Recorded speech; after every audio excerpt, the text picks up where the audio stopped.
안녕하세요. 오늘 공부할 주제는 억부용신의 한계입니다. 용신 중에서 가장 많이 활용하는 것이 억부용신인데요. 실제로 사주를 감명하다 보면 억부용신으로 해석되지 않는 사주들이 아주 많습니다.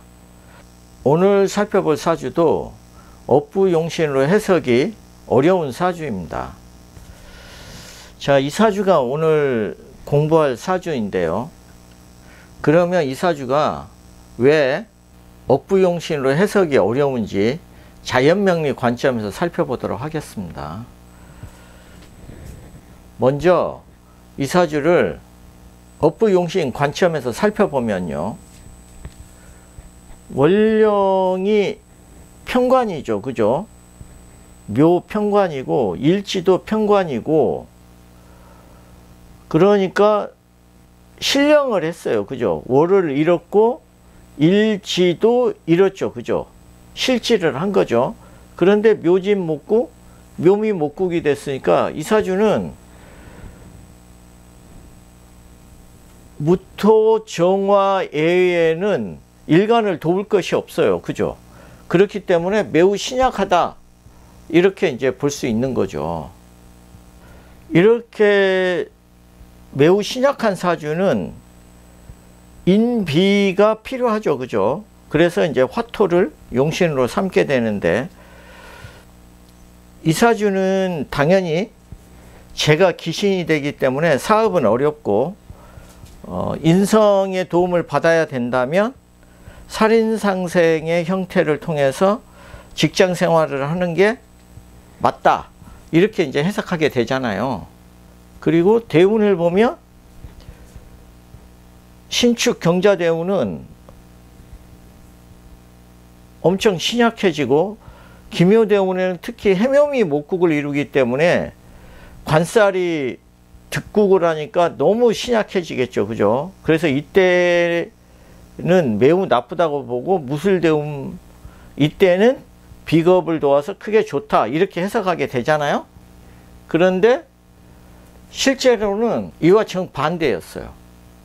기해대운처럼 해묘미 목국이 돼서 관살이 일간을 괴롭히게 되면은 이때는 관제나 건강 문제 또는 재물로 고통을 받을 수 있어야 되는데, 실제로는 이때 사업을 해서 굉장히 잘 됐고, 용신운으로 보이는 무술대운에는 신앙에서 좋을 것 같았지만 이때에 하던 사업이 부도가 났습니다. 용신 논리에 따르면 이분은 직장 생활을 해야 되는데 사업을 했고, 더군다나 사업도 잘했어요.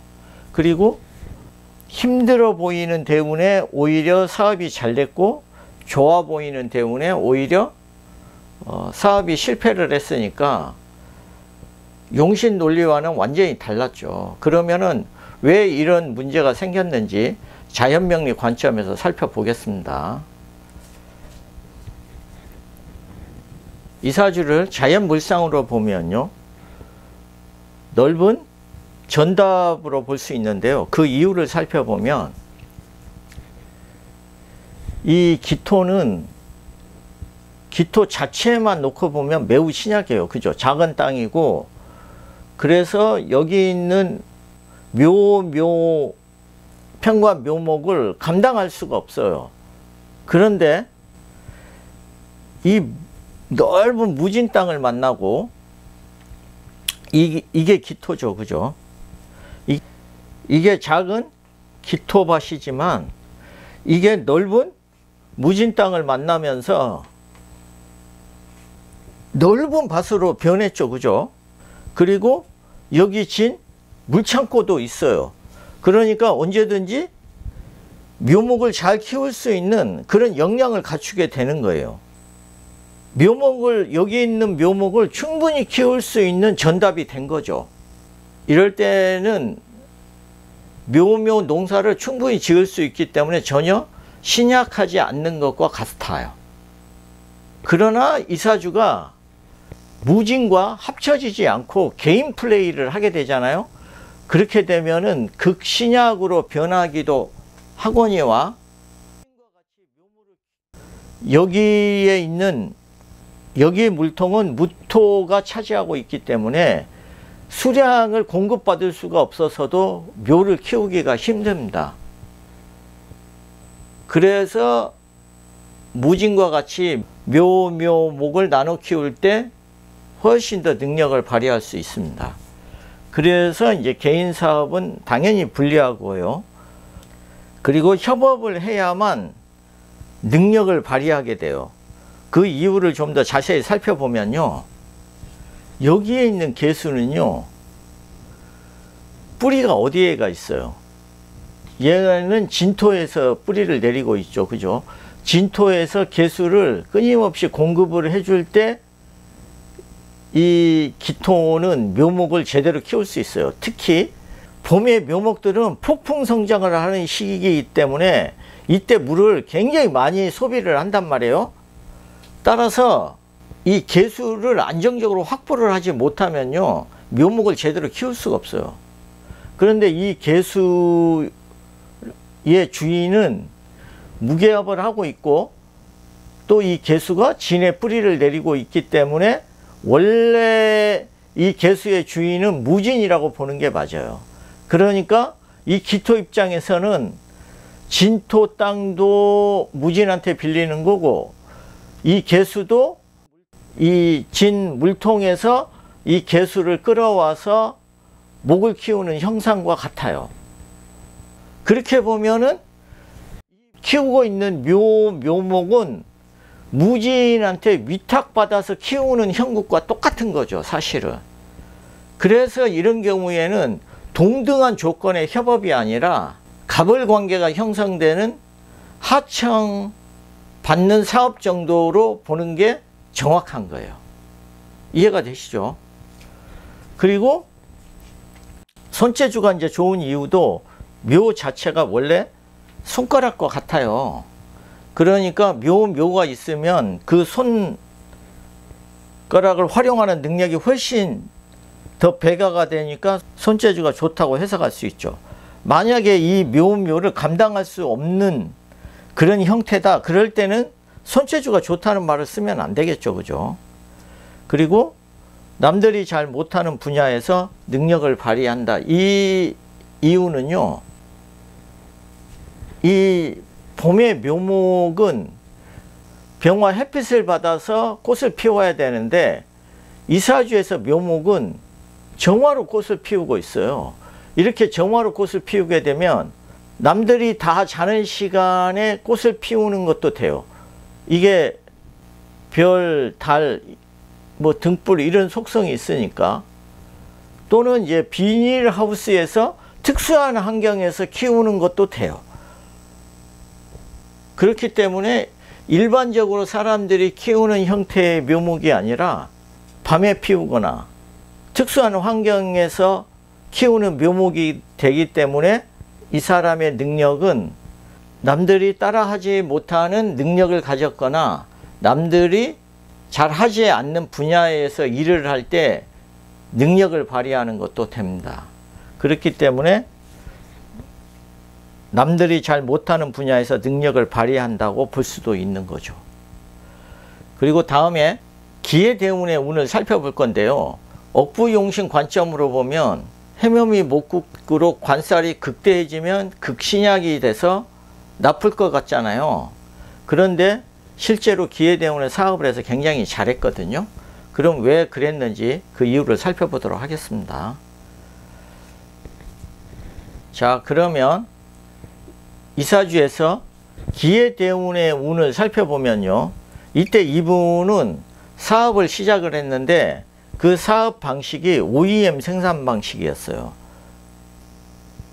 그리고 그 사업이 아주 잘 됐어요. 그러면은 OEM 방식이 사주랑 어떻게 매치가 되는지 그거를 살펴보도록 하겠습니다. 자, 억부용신으로 보면은 기해대운에 이게 해묘미가 되면은 목이 극도로 많아지는 형국이 되잖아요. 그죠? 그래서 대개 이런 운이 오면은 재물로 인한 고통을 받거나 관제 건강 문제가 발생하기 쉬워요. 그런데 이 무진이란 땅이 있기 때문에 이렇게 아까는 이 기토밭이 이만했다면 훨씬 확장이 됐죠. 그죠? 그 이유는 무진과 협업을 하면은 이렇게 넓은 땅으로 확장을 할 수가 있고, 그리고 이 무진의 물통에서 물을 끌어와서 수생목을 할 수 있으니까 훨씬 많은 목을 감당할 수 있는 능력이 생기는 거죠. 그래서 어떻게 보면은 무진이 진토 땅을 빌려주고 이 개수까지 안정적으로 공급을 해주기 때문에 이 기토는 어려움 없이 묘목을 키울 수 있다, 이렇게 되는 거죠. 그러니까 이분은 OEM 방식으로 위탁 생산, 무진이 원하는 묘목을 키우지 않으면은 이 기토는 제대로 묘목을 키워낼 수가 없어요. 첫째, 땅이 부족하고, 두 번째, 안정적으로 물을 공급받지를 못해요. 그런데 억부의 관점으로 보면요, 어떻게 해석을 하냐면 신약하기 때문에 개수가 있으면 안 된다는 거예요. 아니, 봄에 기토가 무슨 일을 하겠어요? 묘목을 키우지 않으면 봄에 밭이 무슨 일을 하죠 대체? 그리고 그 밭이 제대로 역할을 하려면 당연히 물이 필요하죠. 햇빛도 필요하고. 그런데 개수는 귀신이라서 있으면 안 된다는 거예요. 만약에 신약하기 때문에 개수가 없는 게 낫다고 얘기를 한다면요, 그러면 이 기토는 제대로 묘목을 키워낼 수가 없어요. 그러면 그때는 아예 사업 자체가 불가능하죠. 어쨌든 이분 같은 경우에는 OEM 방식으로 무진이 원하는 묘목을 위탁 생산을 하면은 크게 능력을 발휘할 수 있어요. 그렇기 때문에 기해대운에 아주 사업을 잘했던 거예요. 그렇지만 이분이 제조업을 하되 직접 유통까지 하면 안 되는 게, 이 기토는 이 개수 가격 결정을 본인이 정할 수 없기 때문에 그래요. 그거는 무진이 정하는 거지 일간이 정하는 게 아니에요. 그래서 이분 같은 경우는 위탁 생산을 받아서 사업하는 게 가장 최선이 될 수 있다는 거죠. 그래서 이분이 자기가 이제 제조하는 분야에서는요, 그 제품이 절반 정도를 생산할 정도로 잘 됐어요. 그런데 이제 한 가지 단점은 묘목을 열심히 키워도 이 개수 재물은 무진이 합으로 가져가는 형국이죠. 그죠? 그렇기 때문에 열심히 목은 키웠는데 개수 재물은 무진이 가져가는 형국이라 재주는 곰이 부리고 돈은 중국 사람이 먹는 형국이니까 불만이 높아질 수는 있죠. 그러한 약점이 결국은 무술대운의 발목을 잡게 돼요. 그러면 이제 무술대운의 상황을 살펴보도록 하겠습니다. 이분의 무술대운의 상황을 살펴보면요, 기해대운까지 본인이 위탁 생산을 해서 그 제품이 엄청 경쟁력이 커졌으니까 자기가 생산하고 있는 그 분야의 절반 가까이를 차지했을 거 아니에요. 그런데 실제적으로는 자신이 버는 것보다 자기가 납품하는 그 업체가 훨씬 돈을 많이 벌었겠죠. 그죠? 그러니까 이제 불만이 있었는데 이분이 원래 사주에 관심이 많았어요. 그래서 사주를 보러 가면 역학인들이 하나같이 무술대운에는 신왕해져서 운이 아주 좋다고, 그래서 납품하지 말고 자신의 브랜드로 직접 유통을 해보라고 이제 이렇게 자신감을 심어줘 가지고 이제 이분이 드디어 혼자 독단적으로 사업을 하게 된 거예요. 그리고 평소 구상하던 새로운 사업도 이제 시작을 했는데 결국 다 실패하고 사업은 부도가 났습니다. 사실 이분도 역학인의 잘못된 조언 때문에 망한 대표적인 사례인데요. 그러면 왜 무술대운이 나빴고 개인적으로 사업하게 되면 힘들어지는지 그 이유를 살펴보도록 하겠습니다. 자, 이분이 무진과 이제 결별하고 개인 사업을 하게 되잖아요. 그렇게 되면은 먼저 무술의 경쟁자하고도 경쟁을 하고 무진하고도 경쟁을 해야 돼요. 무진 입장에서는 자기가 위탁한 묘목을 더 이상 키우지 않고 자기와 경쟁을 하고 있다고 하는데 이 진토 땅을 왜 빌려주겠어요? 당연한 거 아니에요? 그죠? 그리고 여기서 공급하던 개수도 더 이상 끊어버리죠. 그러니까 아까 호수로 연결돼서 물을 주고 있던 것들이 다 사라지게 되고, 그 다음에 무술, 그거는 이제 무계업으로 물을 가져가는 형국이 되는 거죠. 그 다음에 대운의 무술도 경쟁자가 돼요. 그러니까 이 무토도 무계업으로 개수 재물을 취하려고 덤빌 거고, 이 묘미, 이 묘목은 묘진이 안 되고 묘술이 되겠죠. 그죠? 묘진으로 협업을 하던 거를 깼으니까. 그러면은 지금 천간에 있는 개수도 사라지는 경우고, 이 개도 사라지고, 이 묘목은 묘진이 되는 게 아니라 묘술 합이 되니까 이 묘목도 말라요. 지금 봄의 묘목은 많은 수량이 필요하다고 그랬죠. 그죠? 이 시기 자체가 묘목이 폭풍 성장하는 시기니까. 그런데 묘미로 이 목도 마르고 여기 있는 묘목도 묘술합으로 말라버리니까 결국은 이렇게 아까 화려하게 피었던 꽃들이 다 이렇게 시들어버리는 형국이 돼요. 땅도 좁아지고, 땅이 좁아졌다는 건 자기가 생산할 수 있는 능력이 훨씬 줄었다는 의미도 되죠. 거기에다가 물의 공급을 못 받고 묘술합으로 키우던 나무들은 점점 말라버리니까 이렇게 자기가 키우던 묘목들이 시들어버리는 형국이 되는 거죠. 그래서 일간 기토는 급속도로 능력이 떨어져요. 이렇게 신강신약에 따른 억부용신으로 사주를 판단하면요, 당연히 한계가 있어요. 명리상담이 독이 된 대표적인 케이스가 이런 경우죠. 실제로 상담하다 보면 이렇게 잘못된 상담 때문에 힘들어진 분들을 종종 만나게 됩니다. 어쨌든 이때 이제 무술대운의 이분은 OEM 방식을 끝내고 직접 유통을 했다가 이제 망하고 새로운 사업도 이제 실패를 하고 그 여파로 부부불화로 뭐 가정도 지키지 못했는데요. 그리고 나서 다시 OEM 방식으로 이제 위탁받아서 제조를 했는데 이분이 가진 재주가 남들이 따라할 수 없는 그런 능력을 가졌다고 그랬잖아요.